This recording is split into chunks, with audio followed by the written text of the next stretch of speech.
ద్వారా, తర్వాత కర్మల ద్వారా, అంటే చేసే పనులు అన్నీ ఒకటిగా ఉండాలి. నువ్వు ఆలోచించేది ఒకటి, మాట్లాడేది ఒకటి, చేసేది ఒకటి ఉంటే అది ఉపయోగం లేదు. అప్పుడు ప్రజెంట్ అప్పటికప్పుడు మనకు పని జరిగిపోవచ్చు, కానీ తర్వాత రిజల్ట్ అనేది గుడ్ రిజల్ట్, చక్కటి రిజల్ట్ రాదు. అందుకే ఆ త్రిశూలం ఏమిటికి రీజన్ అంటే త్రిదిండి, అంటే మనస వాచ కర్మణ ఒకటిగా ఉండాలి. ఏదైతే ఆలోచిస్తామో, ఏదైతే మాట్లాడతామో, ఏదైతే చేస్తామో అన్నీ ఒకటిగా ఉండాలి మనం. కాబట్టి ఆ త్రిశూలం అనేది దానికి ప్రత్యేకంగా చెప్పబడింది. ఆ విధంగా మనం కైలాసాన్ని ఆ విధంగా కంప్లీట్ చేస్తే మనం నెక్స్ట్ ఏది ముల్లోకాల్లో వైకుంఠం. Very good. వైకుంఠం అంటే ఏం సార్ మీనింగ్? వైకుంఠం పాల సముద్రము, విష్ణుమూర్తి. వైకుంఠం అంటే కుంఠితము కానిది. వైకుంఠం కుంఠితము కానిది అంటే ఏ కల్మషము లేనిది. ఆ పదానికి అర్థం ఏమంటే ఏ కల్మషము లేనిది, మనము ఫ్రీగా ఉండడం అనమాట. ఎప్పుడైతే ఇవన్నీ చూసుకుంటూ పోతామో మనము ఫ్రీగా వెళ్ళిపోతాం. అక్కడ వైకుంఠం దగ్గరికి వెళ్ళాం, నేను నారద మహర్షి. వెళ్తే అక్కడ బయట ఎవరు ఉంటారండి? బయట జయ విజయులు ఉంటారు. జయ విజయుడు అంటే జయుడు, విజయుడు. అంటే జయుడు అనేది మనము బాహ్య ప్రపంచంలో జయాన్ని మనం సాధించేదాన్ని. విజయుడి సంకేతం ఏమంటే లోపల ప్రపంచంలో మనం సాధించేదానికి మనము విజయం అంటాం. అంటే విన్ అండ్ విక్టరీ, గెలుపు ఉంటుంది, విశేషమైన జయము ఉంటుంది. ఆ జయ విజయాలతో మనం పర్మిషన్ తీసుకొని ముందుకు వెళ్ళాలన్నమాట. సరే, మీరు ముందుకు వెళ్ళాలంటే ఏం చేయాలి? ఈ ముందర ఫస్ట్ డోర్ ఉంది, 1వ డోర్ ఉంది. ఏం చేయాలి?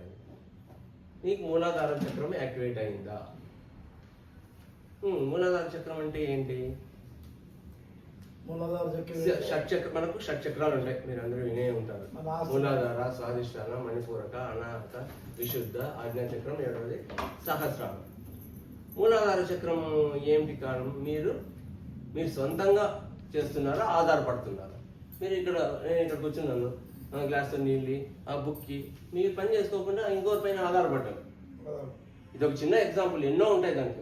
మీ పరిస్థితులకు తగినట్టు, మీ కాల పరిస్థితులు బట్టి మీరు ఇచ్చేసుకోవచ్చు.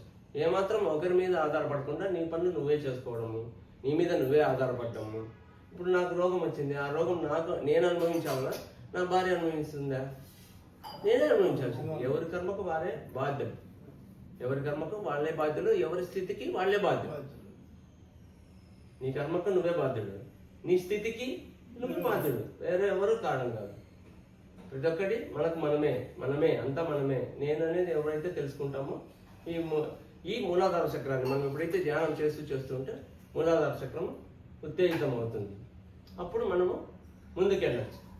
తర్వాత ఈ విధంగా అర్థం చెప్తానే స్వామి, నేనేమి ఆధారపడలేదు, నా పని నేనే ఉన్నా, నేను పుస్తకాలు చదువుకుంటున్నా, ధ్యానం చేస్తున్నా, అందరికీ బోధన చేస్తున్నా, మాస్టర్స్ అందరితో ఫ్రెండ్షిప్ చేసుకుంటున్నాను, నేను ఎవరి మీద ఆధారపడలేదంటే ఫస్ట్ డోర్ ఓపెన్ అవుతుంది.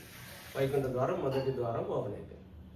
తర్వాత 2వ ద్వారం, అది స్వాధిష్టాన చక్రకు సంకేతం. 7 చక్రాలు, మొదటి చక్రం, మూలాధార చక్రం గురించి తెలుసుకున్నాం. స్వాధిష్టానం అంటే మనము ఎలా ఉంటాం? ఇది నాది, ఇది నేను అనే ఒక అభిప్రాయాలతో ఉంటాం. ఇది మనది అనేది ఎప్పుడైతే ఉంటుందో అప్పుడు మనం స్వాధిష్టాన చక్రం నుంచి ముందుకెళ్తాం. ఇదంతా మనదే, ఈ ప్రపంచం అంతా మనదే, అందరూ ఒకటే, నేను వేరు కాదు, ఇంకోరు వేరే కాదు, అంతా మనమే అనేది అన్నప్పుడు ఆ 2వ డోర్ ఓపెన్ అవుతుంది. తర్వాత 3వ ద్వారం దగ్గరికి వస్తాం. అది మణిపూరక చక్రానికి సంకేతం. మణిపూరక చక్రం అంటే మనం అన్నీ తెలుసుకున్నాక, అంటే ఒక వ్యక్తి బాలుడి నుంచి, ప్రౌఢదశ నుంచి యవనంలోకి వచ్చినప్పుడు ఎలా ఉంటాడు? అంతా నేనే అని చెప్పేసి మణిలా మెరుస్తూ ఉంటాడు. ఆ మెరుపులు, ఆ యవ్వన అహంకారాన్ని మనం దాటి ముందుకెళ్ళాలి. ఆ యవ్వన అహంకారం, యవ్వనం అందరికీ వస్తుంది. ప్రతి ఒక్కరూ ఆ స్థితిని దాటి ఉంటాం, ఆ స్థితిలో ఉంటాం, లేకపోతే ఆ స్థితికి వెళ్ళబోతాం, ఉంటాం, దాటింటాం. కాబట్టి మనం ఈ యవ్వన అహంకారాన్ని మనం చెప్పేటప్పుడు కానీ, చేసేటప్పుడు కానీ, ఉండేటప్పుడు కానీ, ఇవన్నీ మనము ఆ యవ్వన అహంకారాన్ని దాటినప్పుడు మనం ఆ మణిపూరక చక్రాన్ని దాటేస్తాం. తర్వాత 4వ ద్వారం దగ్గరికి వస్తాం, అనాహత చక్రం. అనాహత చక్రానికి సంకేతం 4వ ద్వారం. 7 ద్వారాల్లో 4వ ద్వారం అనాహత చక్రం. అనాహత చక్రం అంటే దేనికి డోంట్ కేర్, అన్నిటికీ డోంట్ కేర్ అంటాం. అనాహతం ఏదైనా సరే చలో చలో అంటాం. దాన్ని దాటి మనం ముందుకెళ్తే 5వ చక్రం విశుద్ధ చక్రం. ఎప్పుడైతే మనం ఇవన్నీ తెలుసుకుంటామో మాట స్వచ్ఛత, స్పష్టత, ప్యూరిటీ అనేది వస్తుంది. ప్యూరిటీ అనేది మనకు రావాలంటే ఆ విశుద్ధ చక్రం యాక్టివేట్ కావాలి. మూలాధార, స్వాధిష్టాన, మణిపూరక, అనాహత, విశుద్ధ. విశుద్ధ అంటే మనం చక్కగా మాట్లాడగలగాలి, చక్కగా మాట్లాడిన దాన్ని నలుగురికి చెప్పాలి, ప్యూరిటీ పెంచుకోవాలి మాటల్లో. ఏ చెడు మాటలు ఇంకో మాట మాట్లాడుకోకుండా సరైన మాటలు మాట్లాడాలి. ఇక్కడ మంచి చెడు లేదు, సరైనది సరికానిది. సరైన మాటలు మాట్లాడటమే విశుద్ధ చక్రాన్ని మనం దాటడం. మనం సరైన మాటలే మాట్లాడుతున్నాం, ధ్యానం గురించి చెప్తున్నాం, పుస్తకాలు చదవమని చెప్తున్నాం, అందరికీ బోధన చేస్తున్నాం. దీని వల్ల మనకు విశుద్ధ చక్రం యాక్టివేట్ అయ్యి మనము ముందుకెళ్తాం. తర్వాత ఆజ్ఞాచక్రం. ఆజ్ఞాచక్రం అంటే కమాండ్. నువ్వేం చెప్తే అది జరిగిపోవాలి. మీరు ధ్యానం చేయండి అంటే చేయాలి, మీరు పుస్తకాలు చదవండి అంటే చేయాలి. ఆ విధంగా మనము ఈ ఆజ్ఞాచక్రాన్ని యాక్టివేట్ చేసుకోవాలి. నువ్వు సత్యం సంగతంలో కూర్చో, నువ్వు ధ్యానం చేయి అని నువ్వు ఎప్పుడైతే నలుగురు చెప్తానో, 10 మంది కూర్చుంటున్నారో నీ ఆజ్ఞాచక్రం యాక్టివ్ అయినట్టు. నువ్వేదో రాజు లేకుంటే మంత్రో సైన్యాధీశుడు అది చెయ్యి ఇది చెయ్యి అంటే అక్కడ పనులు చేసేది కాదు, ఒకరిని బానిసగా చేసుకునేది కాదు. అందరినీ ఫ్రెండ్షిప్ చేసుకుంటూ ధ్యానం చేయమని చెప్పాలి, స్వాధ్యాయం చేయమని చెప్పాలి, సజ్జన సాంగత్యం చేయమని చెప్పాలి, శాకాహారం భుజించమని చెప్పాలి, ప్రపంచాన్నంతా ధ్యాన జగత్తుని చేయాలి అనే ఒక సంకల్పం ఉండాలి. ఇవన్నీ ఉన్నప్పుడు మనకు ఆజ్ఞాచక్రం యాక్టివేట్ అవుతుంది. ఆ 6వ ద్వారం ఓపెన్ అవుతుంది. ఇవన్నీ మనం ఎప్పుడైతే చేయగలుగుతామో చేస్తామో ఆ విధంగా మన స్థితి మనం తెలుసుకోవాలి. దీంట్లో మనం పర్ఫెక్ట్గా ఉన్నాము, ఇది చేయగలిగినాము, ఇది చేస్తున్నాము, ఇది చేయబోతున్నాము అనే ఒక ధ్యాస ఉన్నా కానీ మనం ముందుకు వెళ్ళిపోతాం. తర్వాత ఎప్పుడైతే మనం ధ్యానం చేస్తూ చేస్తూ అక్కడ 7వ ద్వారం దగ్గర కూర్చొని ధ్యానం చేస్తే ఆ సహస్రారంలో నుంచి మనకు దివ్య శక్తి, కాస్మిక్ ఎనర్జీ ఎంటర్ అవుతానే అక్కడ శ్రీ మహావిష్ణువు, లక్ష్మీదేవి దర్శనం జరిగిపోతుంది. మహావిష్ణువు, విష్ణువు అంటే ఏమిటి? విష్ణువు అంటే అర్థం అంటే వ్యాపకాలు కలిగిన వాడు, అంటే పనులు కలిగిన వాడు. అంటే మన ధర్మాన్ని మనం చక్కగా నిర్వర్తించాలి. నీ పని నువ్వు నిర్వర్తించినప్పుడే, నీ కర్మ నువ్వు సరిగా చేసినప్పుడే, పర్ఫెక్ట్గా చేసినప్పుడే అప్పుడు నీ కాళ్ళ దగ్గర ఎవరు ఉంటారు? మహాలక్ష్మి ఉంటుంది. అప్పుడే వైభోగం. పాలసముద్రం చిలకాలంటే మన మనసే పాలసముద్రం. అది చిలికినప్పుడు లక్ష్మీదేవి వస్తుంది, ఐరావతం వస్తుంది, ఇదంతా చక్కగా వస్తుంది.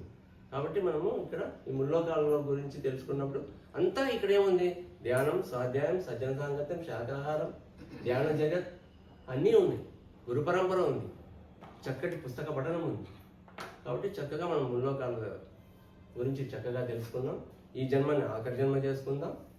చక్కగా హాయిగా జీవిద్దాం. ధ్యానం, స్వాధ్యాయ, సజ్జన సాంగత్యాలతో ఉందాం.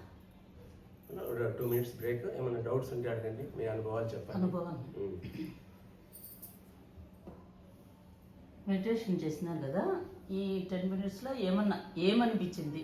ఏమన్నా కనబడినా, కదలికలు బాడీలో ఏమున్నా ఒక్కొక్కరు ఇప్పుడు ధ్యాన అనుభవమే కాదు, ముందు ధ్యాన అనుభవాలన్నా చెప్పండి, పుస్తకాలు చదివిన ధ్యాన అనుభవాలన్నా చెప్పండి. పెద్దోళ్ళ నుంచి చెప్పండి గిరి సార్, మీకు ఎట్లుంది? బాగానే ఉంది. ఆయన చెప్పినప్పుడు మనకి ఎవరెవరో దేవతలు వస్తున్నట్టు కనిపిస్తున్నట్టు వెళ్తున్నారు, కానీ పూర్తిగా మనం క్లారిటీ ఎవరు అనేది మనం తెలియదు. ఎవరో మాస్టర్స్ వస్తున్నారు. Very good, super. ఇంకా కొద్దిగా ధ్యానం పెంచండి, పుస్తకాలు చదవండి, ఇంకా క్లారిటీ ఎవరు అనేది మీకు చక్కగా కనబడతారు.